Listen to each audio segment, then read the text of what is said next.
Hop, phase 1 du coup. En gros, il va avancer dans le mur et il va perdre la destruction et du coup, il va falloir le détruire et il va perdre son armure. Et comme il aura perdu son armure, on va pouvoir le taper. Et il va falloir faire ça plusieurs fois. Il faudra prendre les trucs pour pas se faire cesser et puis en fait, il faudra invoquer Baltor. C'est très bien résumé, c'est exactement ça en plus. Et surtout, mettez-vous bien derrière les piliers. Hein. Voilà, c'est ça, c'est exactement ça. Plus rien à dire. Voilà, je vous souhaite une bonne soirée. Du coup. Merci. Merci. Du coup, ouais, la mécanique principale, c'est destruction du terrain. Merci, pour ceux qui savent pas, hein, on commence avec une map assez entière et on finit avec une map, je peux vous montrer, qui est toute petite. Hein. Ouais, voilà, exactement. Il n'y a pas grand-chose hein, de difficile, je dirais. C'est juste beaucoup de positionnement. Comme je l'ai dit, hein, c'est très très important parce que sinon, vous allez vous faire baiser. Bon, les objets de combat, c'est les mêmes. Sauf la dernière, du coup, il faudra prendre une grenade de destruction. Enfin, tout le monde devra prendre une grenade de destruction, sauf moi. Je devrais prendre une grenade corrosive et je vais expliquer de toute façon pourquoi. Le boss commence avec 160 d'HP, pardon. Et dès le début, c'est galère de ouf. C'est-à-dire qu'il va falloir qu'on se positionne tous à 3 heures, d'accord ? Ici, donc à droite de la map. Puisqu'en fait, Valtan va spawn avec 2 stacks d'armure. Qui fait qu'il prend littéralement pas grand chose en termes de dégâts. L'idée, c'est de le faire foncer dans les murs, comme disait Mel. En fait, faut le faire rentrer dans des murs, sauf qu'il y a des timings précis pour ça. Là, vous voyez, il frappe 2 fois au sol, ligne rouge, boum, il prend le mur, il a perdu 33% de son stack. D'accord. Ensuite, on fait full destruction, c'est-à-dire qu'on doit lui envoyer, moi je lui envoie ma corrosive, vous envoyez toutes vos grenades de destruction sur sa gueule pour que ça puisse aider. D'accord. Et ensuite, on se positionne vers 1 heure. Donc là, vers où ils sont sur la map, vous pouvez le voir. Il va retaper, là il fait une petite attaque de merde, il va retaper au sol, là ils se sont foirés par exemple, ils se sont complètement foirés parce que là ils sont positionnés à 3 heures, et ça a été complètement foiré. Là il tape 2 fois au sol, il fait son truc, il prend un 33% de stack en moins, voilà.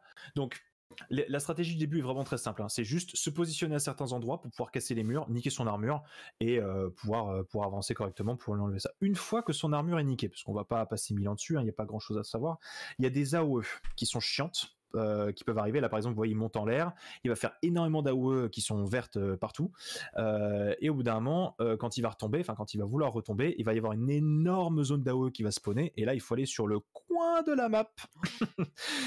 Sinon vous prenez très très cher. Voilà, donc évidemment ça compte pour toutes les extrémités, hein. Ça peut être en haut à gauche, en haut à droite ou en bas, mais dans tous les cas il faudra, voilà. Donc là vous avez vu, il s'est pris 3 coups dans la gueule, normalement c'est bon, c'est fini, il a plus son armure, et vous pouvez voir sa vie descend très vite maintenant puisqu'il a plus d'armure. Donc voilà, c'est les 2 choses principales hein, de ce truc, c'est le début de combat où il faut se placer, le moment de l'AOE et la fin de l'armure, d'accord. Normalement, après après l'AOE, c'est le moment où vous pouvez lui enlever son dernier stack. Mais si on le fait pas, c'est pas grave, il y a quand même un autre moment pour pouvoir le finir. Du coup, juste après ça, c'est là où on arrive dans les phases complexes. On arrive dans les phases de one shot. Il faut absolument du coup qu'on invoque Baltan. Enfin, je vais devoir invoquer Baltan en fait à 130 une fois qu'il a terminé, qu'il finit ces trucs là, vous voyez.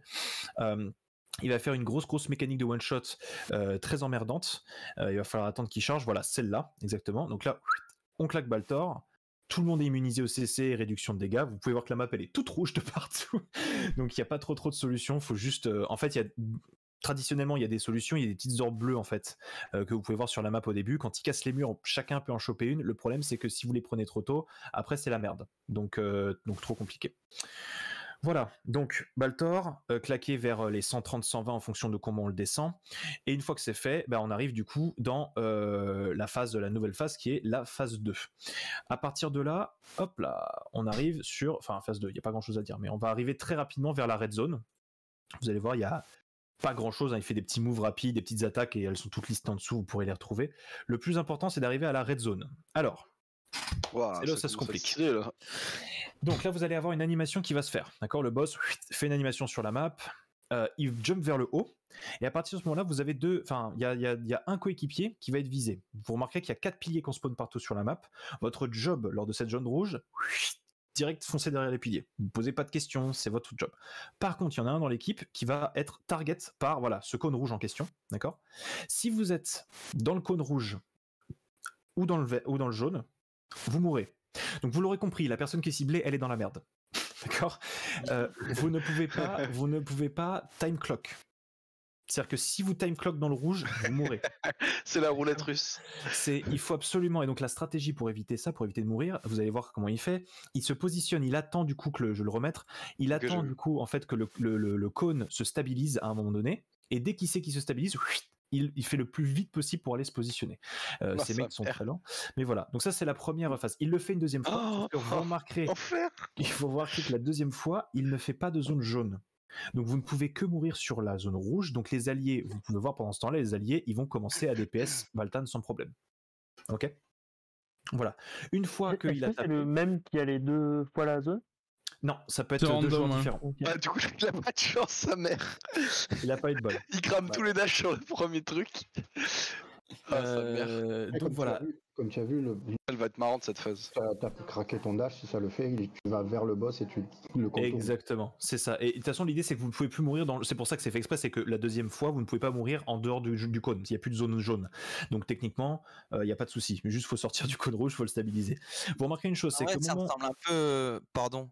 Ah, vas-y. Ça ressemble un peu le boss dans Carcosa Silencieux là, qui a quasiment une mécanique, il met des pizzas et il nous suit, la pizza elle suit certains joueurs. Hein. Exactement, c'est vraiment le même délire, sauf que c'est plus grand. Mais oui, c'est exactement la même chose. Oui, et puis l'autre, ça quand il finit son attaque, ça one shot pas aussi. Hein. Oui, c'est vrai. Quand il finit l'attaque, il y a un des piliers qui va peut-être s'en prendre un dans la gueule de coup. Quand le premier pilier se prend un coup, le premier pilier fait une AOE autour de lui et explose. Une fois que le premier pilier est explosé, hop là, les 3 autres, pareil, AOE autour d'eux et explosion. Donc dès que le cône a été terminé, tout le monde doit se mettre proche du boss. Sinon, vous allez prendre très cher. Et évidemment, sans déconner, hein, c'est vraiment parce que c'est drôle. Hein, si vous n'avez pas de bol, comme eux ils ont eu par exemple, Valtan va claquer une petite AOE en plus, hein, histoire de faire chier. Celle-là, elle est drôle. Une petite pique, tu vois, sur le truc. Mais voilà. Donc ça, c'est la phase, la red zone. J'ai mis évidemment tous les détails, comme ça, vous pouvez regarder. Il n'y a pas grand-chose d'autre à savoir sur cette zone-là. Par contre, il va charger. Donc là, normalement, on va le voir. Il va recharger comme dans la phase. Vous voyez, hop, il pose ses points par terre et il va foncer. Par contre, à ce moment-là, et ça sera différent du premier, vous voyez qu'il est devenu tout bleu. Il est possible de le contrer. À partir de ce moment-là du combat, tout se concentre autour des contres. Alors, mesdames, messieurs, les paladins et les guerriers, et moi-même, du coup, on va avoir un rôle essentiel sur ce boss, parce qu'il va falloir qu'à la seconde près, on chope les bons timings tout le temps. Et il va falloir qu'on fasse des rotations sur qui fait toujours les premiers counters. Donc c'est très difficile, et on s'organisera pour ça en conséquence, de savoir qui reste toujours proche du boss en fonction de certaines phases. Là, pour le moment, c'est que l'avant-goût, mais plus tard, vous verrez, il y a des trucs assez galères. Dans tous les cas, on peut le stack, c'est pas forcément nécessaire, mais comme vous pouvez le voir, c'est archi utile pour monter la barre jaune. C'est quand même très très cool, et ça permet de faire un bon stack de DPS au lieu de s'en prendre plein la gueule. Voilà. Je réfléchis. Donc là, on arrive à la x80, du coup, x90. Là, c'est le moment où il va détruire une partie de la zone. Vous voyez, donc il est tout à gauche là. Quand vous avez ça, hop là, on va tout à l'opposé. Tout le monde se dirige là-bas, d'accord.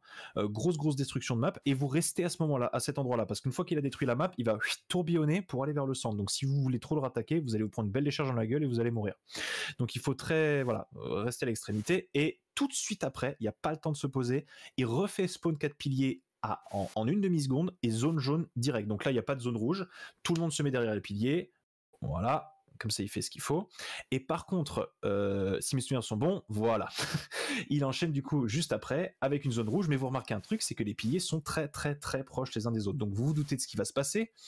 Quand le mec a fini de faire son positionnement, il va se barrer, il tape, les piliers explosent et les autres piliers explosent, sauf qu'ils sont entrelapés.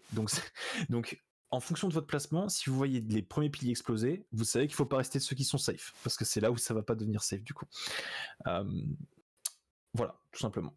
Est-ce qu'il y a des questions sur cette zone rouge, sur les placements, sur tout ça? Les devs sont des terroristes.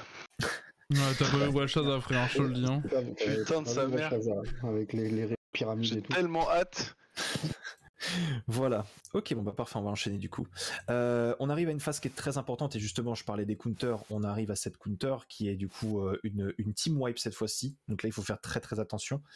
Il va se TP au milieu du coup à un moment donné Valtan, et à ce moment-là il va falloir vraiment, on a un rôle très très précis.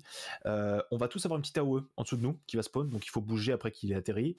Voilà, vous voyez, hop, tac tac tac tac, il y a plein de gens qui ont une petite AOE juste après, c'est très rapide, hein, je suis désolé. Compliqué, je peux peut-être ralentir le truc rapidement, mais vous voyez. Ouais. Excusez-moi, je viens d'avoir un petit souci IRL, je vais devoir Ah, pas de souci, mec. J'ai besoin de m'absenter 15 minutes. Bah vas-y, au pire dans tous les cas tu me reposeras des questions, y a pas de souci, mec, je reste dispo. Ça marche. Merci, désolé tout le monde. Pas de souci, mec, y a pas de souci, mec. Ciao. Merci, salut.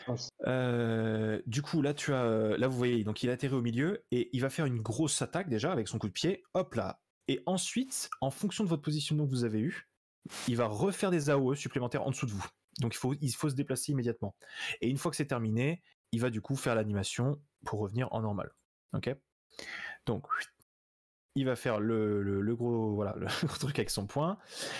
Et donc c'est à partir de ce moment-là où ça devient chiant, c'est-à-dire qu'on a littéralement 2 à 3 secondes. Hein, les counters, vous m'écoutez bien, on a que 2 à 3 secondes pour le counter. L'idée c'est qu'on se mette à 3 dessus. Une fois qu'il a fini ça, vous voyez, hop, voilà, c'était rapide. Attends, refais. On va refaire si vous voulez, je vais faire en ralenti parce que c'est très rapide. C'est même pas une de 3 secondes, c'est 1 seconde là. Le timing est de 3 secondes à peu près, mais en général il faut commencer son attaque vers les 2 secondes, ou 1 ou 2 secondes, parce que sinon en fait, voilà. Donc là ralenti, attention, et il va passer bleu maintenant, voilà.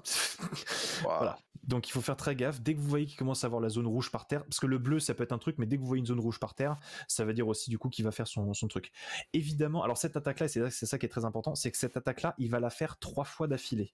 Et il faut absolument pas qu'on la foire, parce que si on la foire, hop là, vous voyez, là ils l'ont raté, il y a un joueur qui a été pris, et qui va prendre très très cher. Hop là, gros truc par terre, il a perdu la moitié de ses PV, et encore ils sont au high level, là il va vouloir le refaire. Donc son attaque, il va se focus pour pouvoir partir vers l'avant. Et hop, encore il se foire une fois, tu vois. Pareil, il y en a un qui est déjà mort. Et là, il y en a un qui est pris dans la gueule. Parfait, bon, ils ont trop de vie, hein, mais vous voyez un peu le délire. Si on se loupe 3 fois d'affilée, d'accord, c'est team wipe. C'est sûrement ce qui va arriver, là, d'ailleurs. Enfin, team wipe. Je ne pense pas que ça soit team wipe, mais je pense que ça prend très cher, il y a moyen. Voilà, là vous avez vu, ils ont tous pris pas mal de dégâts, sachant qu'il y a plein d'AO et de trucs qui tournent à droite à gauche. Mais en gros, comme il y a marqué ici, vous allez être pris en otage en fait à chaque fois, et au fur et à mesure, si personne contre, bah tout le monde va crever en fait. Voilà. Pour ça qu'il Et il y avait pas un délire d'il peut nous faire, il peut nous balancer, genre il peut nous faire tomber ou quoi? C'est pas maintenant. C'est pas tout de suite, t'inquiète. Oh, l'enfer. Chaque chose en son temps. C'est ça. Évidemment, comme j'ai marqué dans mon guide, toute l'équipe peut counter, donc c'est pour ça que notre job, ça sera de faire en sorte d'avoir toujours 2-3 personnes sur lui. Mais ce qui compte, c'est toujours avoir 1-2 counters sur le côté. Donc à la limite, on aura les 2 berserk et un paladin qui seront focus à pouvoir à pouvoir contrer, pardon, ou tous les gens qui ont des contres. Et par exemple, on garde un paladin et moi pour faire les contres si on voit que ça commence à partir en couille. Ok. Tac. Voilà, mais bon, vous avez vu, les timings sont très très courts et c'est un peu emmerdant. On arrive du coup à la zone, du coup, la phase 3, qui est la destruction du deuxième partie de la map. Vous voyez, là, les zones rouges apparaissent. Donc pareil, on se met à l'opposé de la map cette fois-ci, même s'il n'y a plus grand chose de la map. Et pareil, on y reste. Très, très important d'y rester, parce que comme vous pouvez le voir, whoop là, on est à la limite de se prendre la OE. Et tout de suite après, hein, on perd pas de temps. Hein, et oui, tout de suite, la zone du coup avec les 4 piliers, on doit tout de suite se mettre derrière. Et évidemment, on connaît maintenant un classique. Il va refaire la zone, sauf que cette fois la zone est la map pardon est 10 fois plus petite. Donc c'est là où il va falloir faire très très attention, parce qu'avant, ce qui était cool, c'est que quand les premiers piliers se faisaient toucher, là, il faut que le gars rouge ne tape qu'un seul pilier. Parce que les 3 piliers vont exploser en même temps après, et il faut qu'on se mette dans la zone du safe. Sachant et il rebalance une AOE après, d'accord. Oh là là. Donc il faut vraiment faire très gaffe à son placement sur ça. C'est le gars qui a la zone raid, il prend un pilier, il se barre, et dès que le premier pilier a fini d'exploser, on ne se pose pas de questions, on revient vers le premier pilier et on s'écarte de Valtan. Comment on va chier du sang? On wipe 800 fois là, c'est pas possible. On va littéralement chier du sang. On va pas mal de fois, hein. C'est très très compliqué. Donc là, il y a toutes les mécaniques en question. On pourra prendre le temps d'y aller si vous voulez. En vérité, il n'y a pas énormément de choses qui peuvent wipe, à part le random rush, qui en fait, si vous voulez, il fonce un peu à droite à gauche, et il fait une sorte de gros souffle. Je vous le montrerai plus tard, mais en gros, le seul truc, ça sera d'aller sur ses côtés. Et la map est petite, c'est là où vous pouvez risquer de tomber. Il y a les 3 coups de hache aussi, qui sont importants. Il y a un hard mode mécanique dessus, mais on le verra plus tard. Dans tous les cas, il n'y a rien de grave, juste il faudra faire attention à plusieurs choses en particulier, et je vais essayer d'aller rapidement à travers les différentes AOE. Les green AOE, on les a vus au début, hein, vous vous rappelez, c'est quand ils sautent en l'air, qui fait les différents packages, voilà. Ensuite, il y a les portails, c'est-à-dire qu'en gros, il se téléporte de portail en portail comme ça, il jump partout et il fait un peu, voilà, n'importe quoi. Là, il y a une phase importante, la phase de routing. Il va faire stun quelques personnes en violet sur la map, il faut absolument les libérer, parce que sinon, ça meurt immédiatement, il n'y a pas de question. Voilà, la counter posture du coup, alors, ah oui, ça c'est important, il faut que j'en parle. Il y a un moment donné où, comment dire, il va faire un truc comme ça avec sa hache. Le seul endroit safe pour ne pas prendre des dégâts, c'est le bout de son coude droit. Mais c'est quoi Je comprends pas. Quand j'ai vu ça sur le guide d'anglais, j'ai cru qu'il se foutait de ma gueule, le coréen, quoi. Donc, en fait, il prend une posture comme ça, vous pouvez voir, il la prend à deux mains, c'est important, c'est ça qu'il faut voir, il la charge comme ça, et vous devez vous mettre au niveau, voilà, coude, main, tu vois, à peu près, tu vois. Et du coup, il fait tout le swing, et vous ne prenez aucun dégât. Okay, voilà. Dans les aisselles, quoi. Environ. Voilà. Et évidemment, vous avez bien remarqué qu'il continue à faire ses rushs. Hein, à un moment, il y a une autre attaque, il faut se mettre au niveau de ses couilles. Voilà, donc ça c'est la première chose. Et ensuite, on arrive du coup sur une des plus grosses mécaniques d'attaque qu'il va faire, les orbes. Il y a 4 orbes qui vont spawner, nord, sud, est, ouest. L'idée c'est qu'il y ait une personne, à chaque fois, chacune des personnes qui aille chercher ces orbes-là, d'accord, c'est très important malgré les AOE, il faut les prendre. Il faut qu'il y en ait une qui reste au corps à corps, ça sera mon job. Je devrais rester au corps à corps, pourquoi ? Parce que juste après qu'il ait fini de prendre les orbes et qu'il fait les AOE, vous avez vu, hop, il y a eu, je vais remettre rapidement, il faut faire gaffe sur la gauche de l'écran, ici. Un counter. Il fait un counter. Si on prend pas ce counter, c'est mort. Il faut absolument qu'on le chope celui-là. Donc voilà, un classique charge, il n'y a rien de différent, mais il faut le prendre. Ok. Évidemment, il peut le faire quand il veut, hein, il s'en bat les couilles de quand, pourquoi, comment. Mais voilà. Ensuite, on arrive au niveau de la larme de couleur. Donc, quand il la lève comme ça en haut, avec sa main un peu derrière et le truc en haut, si vous voyez que l'arme, elle n'est pas en couleur, d'accord, la light est off, vous allez dans le cercle au milieu. Comme ceci, et vous êtes safe. Par contre, et il fait des AOE après, hein, donc il faut partir juste après. Si c'est pas fini, par contre, si vous voyez que le truc est de lumière, il faut vous barrer le plus loin possible. Vous avez vu, time watch, hein, parce que on triche, évidemment. mais voilà, il faut réagir très très vite, vous n'avez pas trop le temps avec ces attaques-là.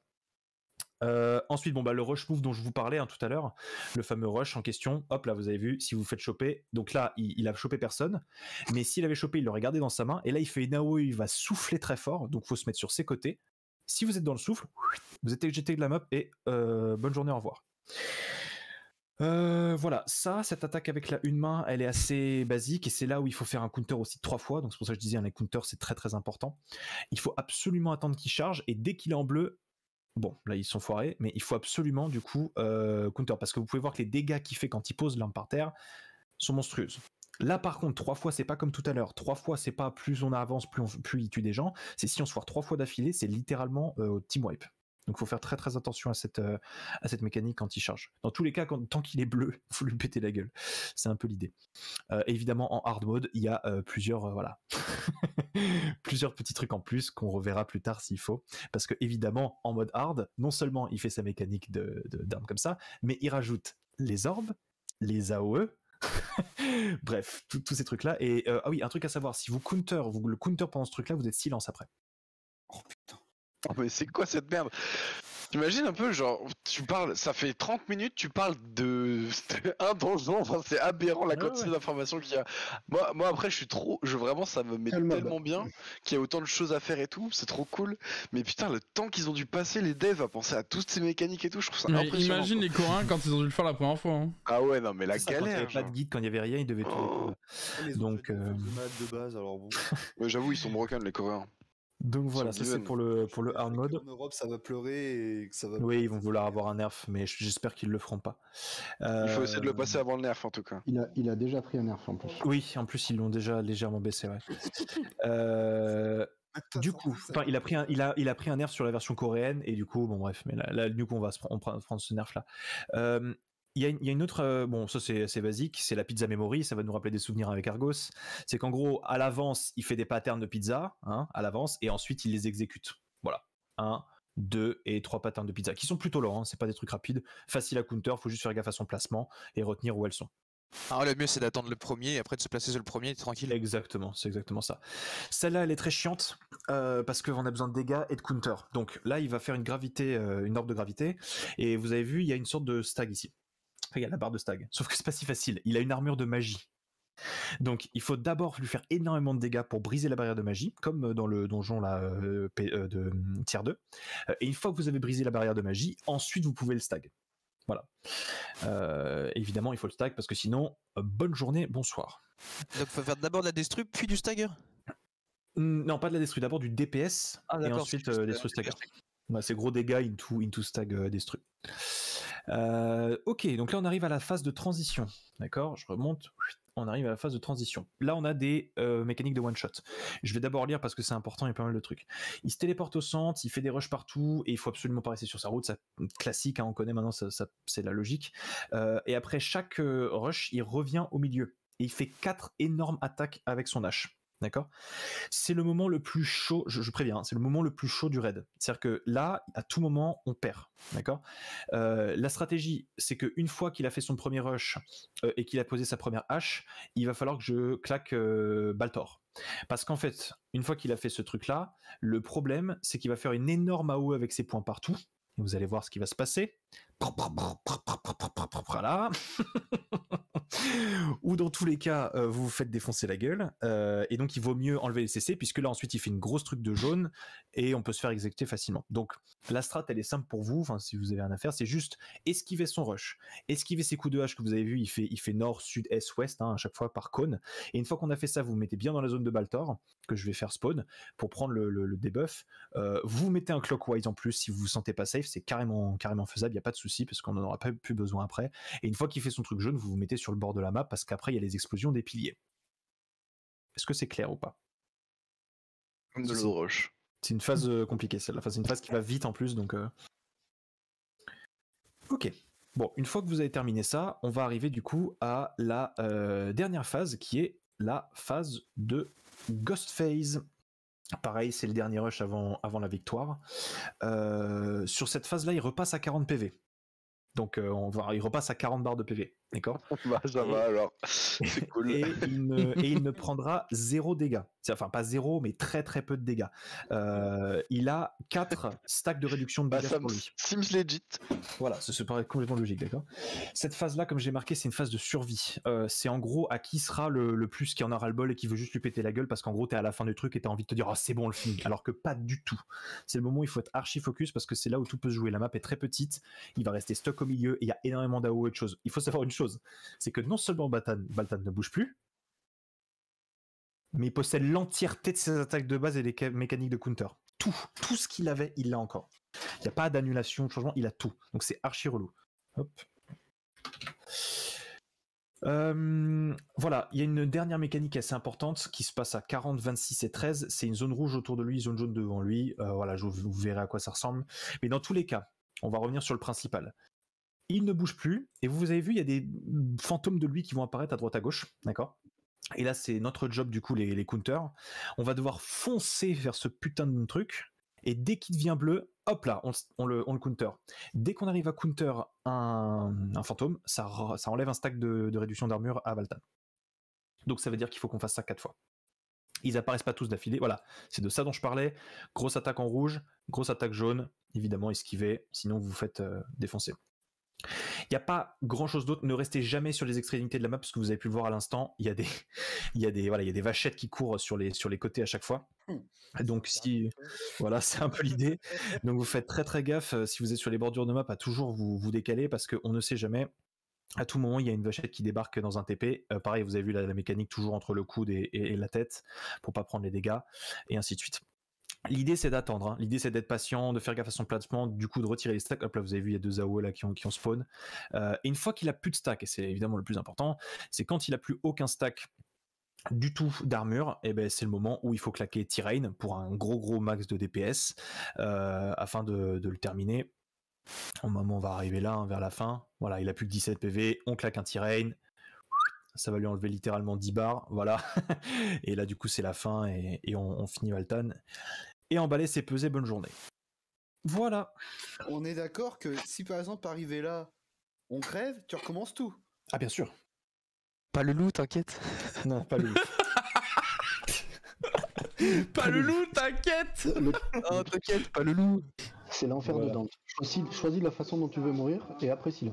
Oh, ça touche ça, alors ça dégoûte, putain. Alors moi, je pense que ma plus grosse frustration, ce serait de mourir et que tu meurs à 140 HP et ils finissent le raid et toi t'as pas joué, tu sais. Ouais, ça je pense que c'est ce qui me saoulerait le plus, à mon avis. Sur un gardien à coulter, quoi. J'ai pas le choix parce que moi ça va trop. Quand tout repose sur toi, c'est. Ce qui va se poser, c'est. Dans combien de temps vous pourrez PL? Alors, si nerfent pas le bus, le bull bus, techniquement, si la plupart des gens sont au niveau, on peut, hein. Y a aucun problème. Ouais, bien sûr.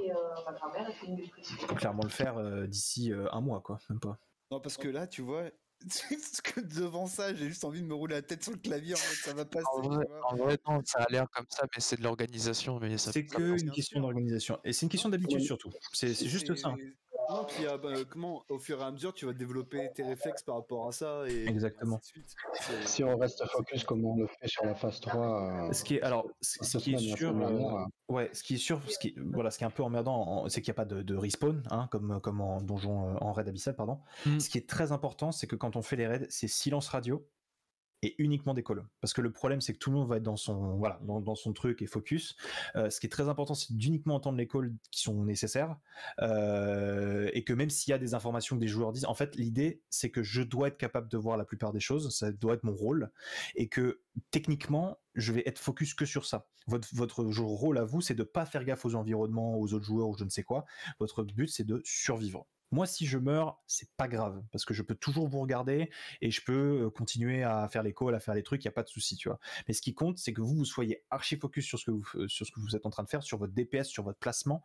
Il faut qu'on soit que sur les calls, sur les trucs, parce que sinon, il y a tellement de choses à retenir, surtout sur Baltan, que s'il y a quelqu'un qui perd et qui commence à parler, et puis quelqu'un qui a un peu du mal à se concentrer, moi par exemple, ça m'est déjà arrivé, on perd le truc où on était, on sait plus exactement quelle est la phase. Enfin bref, on a du mal. Donc il faut faire très attention, ça va être la première chose, c'est voilà, super concentration, rester calme, uniquement écouter les calls importants, et puis ça passera, il n'y a pas de raison, c'est juste l'habitude des patterns, parce que les phases sont pas difficiles à retenir, ce qui est le plus dur c'est de retenir toutes les attaques, parce que c'est ça qui est chiant, c'est de retenir chaque move possible.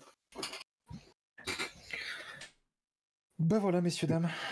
Bon Moi, avec la fatigue des trails et tout, ça va être un enfer de rester focus tout le long.